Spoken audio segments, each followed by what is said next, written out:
Welcome. Welcome to this week's BTO talk about generative AI. My name is Michael Alf, calling from Lisbon, founding co-partner of Beyond the Obvious, and I'm here with one of my other partners. Rob, over to you. Yes, thanks, Michael. Rob Thurner here in London, one of the other partners with Michael and Marcus, who's not with us today, working with Cambridge Judge Business School on their digital disruption program and working with clients on their transformation journeys. Now, Michael, there's been quite a lot in the news this week about the relative strength of the different large language models. You, I know, have got some updates on Gemini, and I'd like to make an observation about ChatGPT. So maybe let's start off with the Gemini situation. What's new and what have you discovered? Yeah, sounds good, Rob. Thanks for that. Again, the evolution continues. The race is on. When you think about the big ones, so OpenAI, which we're going to talk in a moment, then Claude from Anthropic and Gemini, Google as three of the big models, the closed models. Gemini is there with a 2.5 version, which really looks good. They're also trying to kind of slash the pricing, so to make it very attractive.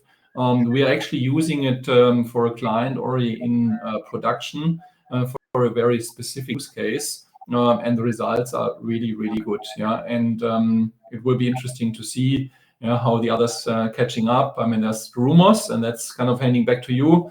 When OpenAI brings out ChatGPT 5.0 or 5.0 or whatever it's called. But for now, they're still kind of with the current version. And what's the status there, Rob? Well, it was interesting. I spotted a piece this morning showing the significant leap that GPT has had compared to all its competitors in the versions released really since version 3 appeared, and then we've seen version 4.0. And the question is, why is it that ChatGPT has been so successful? Now, when we talk about to clients how they should be using large language models, our advice is select one and get good at using that one, and then you can explore others. What's the relative advantage of Anthropic? If you're using Gemini, if you're using Grok, what is it that they're providing in addition? ChatGPT has built a significant, maybe an unassailable lead.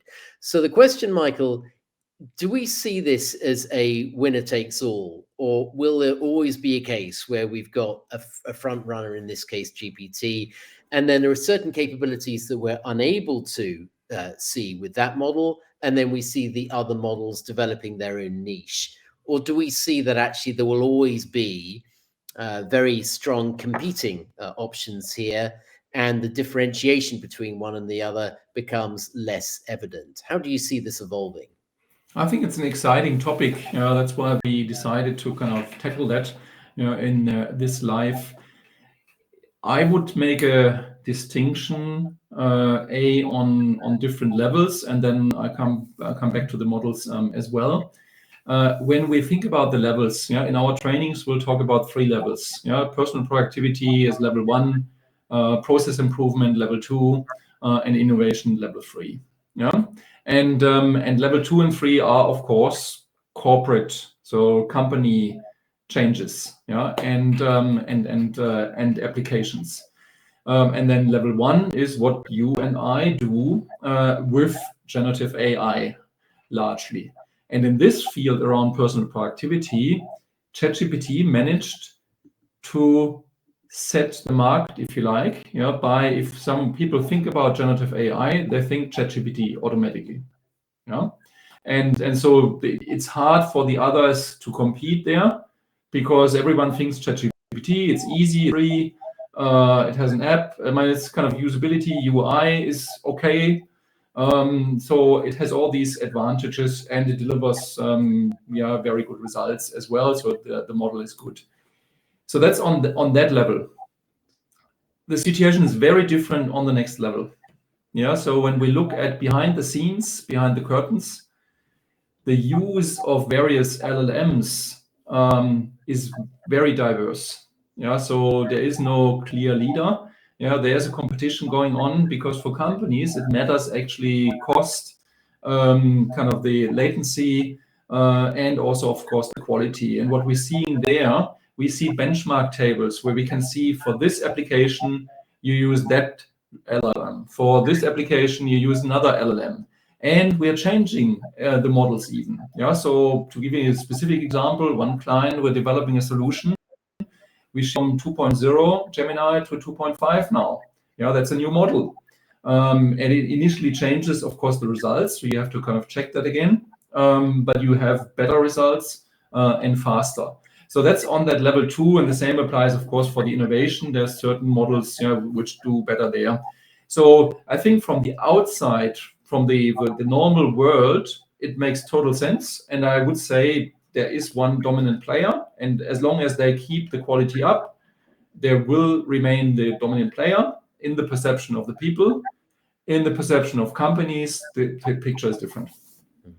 Interesting. So we talk about the